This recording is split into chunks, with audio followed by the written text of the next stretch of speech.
Meu caro Marcelo Barreto, qual foi a situação de bastidor desta eleição de 2022 com relação ao Sebrae? O que é que você acompanhou? Como é que você viu toda essa movimentação e as declarações do próprio governador confirmando exonerações no governo do estado para conseguir os votos necessários para eleger a filha superintendente do Sebrae? Narciso, quer dizer, eu acompanho, eu tenho uma experiência de 10 anos de Sebrae, mas eu acompanho o Sebrae há muito tempo, né? Há mais de 15 anos que eu acompanho o Sebrae. Mas eu nunca vi algo parecido com essas eleições que ocorreram esse ano, né? Nunca tinha visto uma coisa tão absurda e truculenta como foi nessas eleições, né? Eu acho que não justifica o que foi feito em nome simplesmente de colocar a filha do governador dentro de uma instituição que precisa de pessoas experientes e qualificadas para tocar essa instituição, né? E a tentativa do governador de desqualificar a chapa, dizendo que eu estava lá porque eu era da cúpula do PT, eu sou do Partido dos Trabalhadores, todo mundo sabe disso, mas o PT não se envolveu nisso, nem o senador Rogério, nem Márcio Macedo, nem a vice-governadora Eliane, ninguém se envolveu nesse processo. O que aconteceu?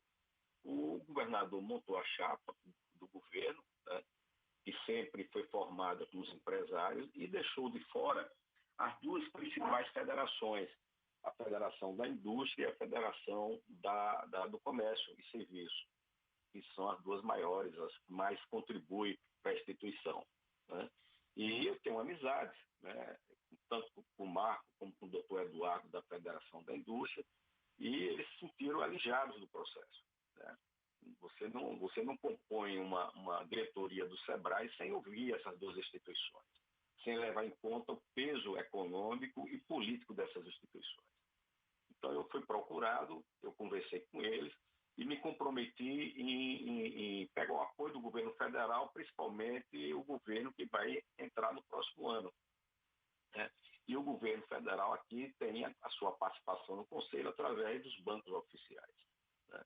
Então foi nesse sentido que a gente compôs uma chapa, para até tentar, quem sabe, chegar a um consenso com a chapa que foi montada pelo governador. Mas assim ele não quis, né? Ele montou uma chapa exclusivamente, vamos dizer assim, do governo do Estado, sem a participação dessas duas importantes instituições. Mas eu jamais vi um governador fazer o que Belivaldo fez. Eu não tenho nada contra ele, conheço ele, mas nesse aspecto, né, ele foi muito truculento, né? Inclusive, ele passou por cima do estatuto do Sebrae, né? No momento que ele retira a CDTEC do Conselho, e ele não podia fazer isso, porque o Conselho é formado pelo seu estatuto por entes, são 15 entes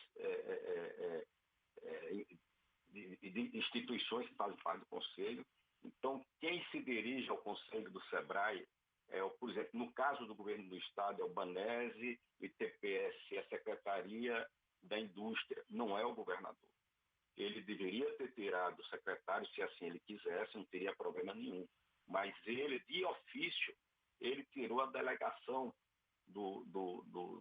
da secretaria. Ele não poderia fazer isso. Ele poderia até mudar sua representação no Conselho, mas ele teria que avisar o Conselho que ele queria substituir a CDTEC por outra secretaria. E quando você faz isso, você tem que enviar para o Sebrae convocar uma reunião específica para mexer no estatuto, e depois tem que enviar para o Sebrae Nacional, para o Sebrae Nacional validar ou não. Ele simplesmente tirou o secretário e botou o secretário da Agricultura, que não tem nada a ver no Conselho.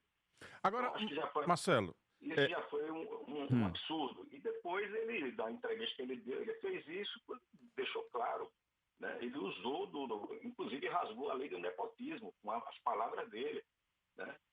Ele afirmando que fez isso para colocar a filha no Sebrae. Isso é um absurdo nos dias atuais, você fazer isso, né?